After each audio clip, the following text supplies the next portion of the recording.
Jim Holley, Supercross Live on supercrossonline.com, here with the former Supercross champion Jeff Emig, now working for Speed. But Jeff, I got to go back to last weekend, man. You've been in that position. I've been in that position. Of not qualifying, you mean?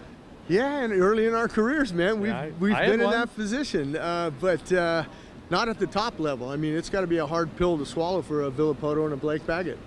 Yeah, I didn't qualify at Anaheim one year, but I wasn't the points leader with a massive points lead, you know, 3/4 of the way through the title chase. So it's just interesting, you know, that series of unfortunate events for Villapoto and Brayton, and then to have James go down like he did and score no points. A lot of missed opportunities for certain guys, but for Ryan Villapoto, the interesting thing is going to see how he rebounds here. This will be a key for him. I mean, if he rebounds, he won here last year. If he comes back and makes a statement and wins, just like, hey, guys, I had a hiccup last week and it's no big deal. And depending on who finishes second, if Reed finishes second, he can stretch that 7 points to 10-point lead. Yeah, I mean, James is always a threat to win the race, and James is going to have to be perfect from here on out. He's going to have to go dominate. It'd be interesting to see, you know, how the injury is and, you know, how he will ride. But I tell you, you know, there is this, you know, that title, the fastest man on the planet. If I'm Ryan Villapoto, I think I'm gonna start to say, hey, wait a second, that's not the case anymore. I'm in the game too.